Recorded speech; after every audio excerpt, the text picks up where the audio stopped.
Hey, what's up YouTube? Welcome to the Beardful Beer Review channel. Today we're going to try something a little different. One of my buddies came up with this idea called gas station beers. So on the weekend, what I'll do is I'll run to a local gas station here, one county over, because I live in a dry county, which is wild, I know, but it still exists here in Alabama. And I'm going to snag a beer off the shelf, hopefully a single. It can still be craft beer, but it needs to be something that I haven't reviewed on the channel, or something that I haven't had in a long time. Hopefully something I haven't had at all. So kind of hard to do at times, but we're gonna try it. And I'm gonna load up now and head to the gas station, and I hope I can film me in the selection as well. So cheers. All right folks, we're at the historic Wayne's package store. I don't know if you guys know. You listen to Jason Isbell. It's in a Jason Isbell song, so here's the sign. All right, so here we are in Wayne's, and they've got decent craft beer selection. I asked the lady up front, I can take a single from anything. So I think today I'm going to take one of these, because I don't know if I've ever had it.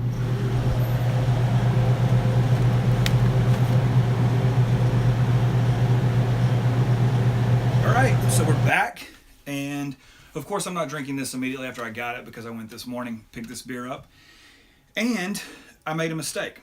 But it was kind of done on purpose, because I wanted to let you guys know that you can't always trust your local gas station to have fresh beer. A lot of times IPAs and stuff are better drank fresh, right? Any of your beers with lower alcohol content as well, I would say anywhere between 6.5 to lower than that. You probably need to drink it pretty fresh. They have a shorter shelf life, and that can be a problem at gas stations for sure. However, this beer I may be okay. This is Bell's Java Stout. Stout brewed with coffee, obviously the name. Here's the bottle, if you can see that. Now on the back of this, it says packaged 11/20/2015. Okay, so that's kind of old. But this beer is 7.5% ABV. And generally in that range from 7 and up, a lot of times their shelf life is much longer, especially if they've been stored properly in a cooler. And this was in a typical Bell's package, so it was covered all the way up to about right here, so the bottle hasn't been exposed to light or anything like that. So anyway, enough talking about this beer. I went back and looked at my Untapped. I've never had this beer, so I don't know how I love coffee stout, so I don't know how I haven't had it, but let's get into a glass.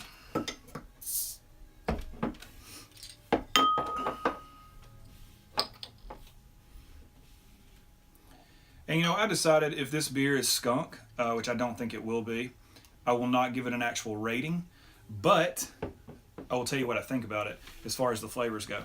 As you can see, this beer, super dark, pretty much pitch black, no light coming through that at all. About a quarter of a pinky finger of tan mocha head.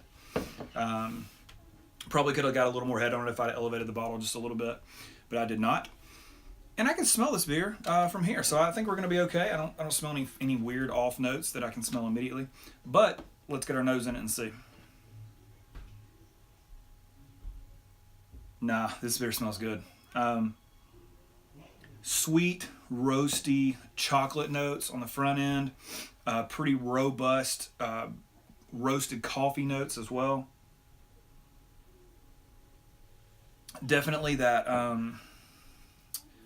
that sweet coffee, not like real bitter, super dark roast, but kind of like sweet, medium blend coffee coming through.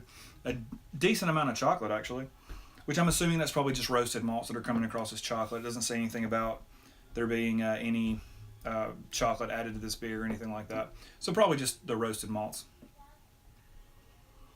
But yeah, let's see how it tastes.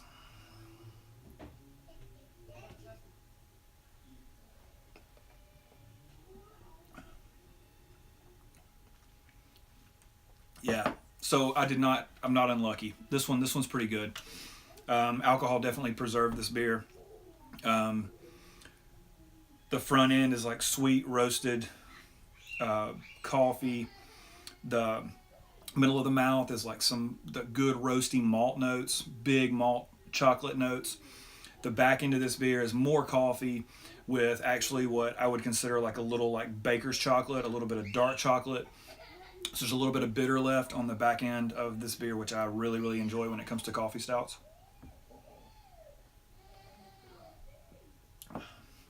Yeah, pretty good. My one complaint about this beer, I don't know. Let me see. Hang on.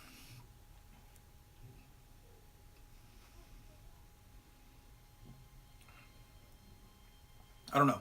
The mouth feels okay. At the front end, kind of that sweet stuff kind of makes it feel a little light, but there's a good lingering dark bitter chocolate that kind of hangs around, gives it a good mouthfeel. Yeah, so I got lucky with this one. Bell's, for the most part, makes a lot of really good beers, though. I'm going to give this beer 3.75. I'm enjoying this beer very much. I would probably drink it again if I was out. Not something I would chase down, but I do enjoy it. So yeah, this is Bell's Java Stout, available here in Alabama. I got it at a gas station today, so you should be able to find it anywhere. Until next time, y'all. Cheers.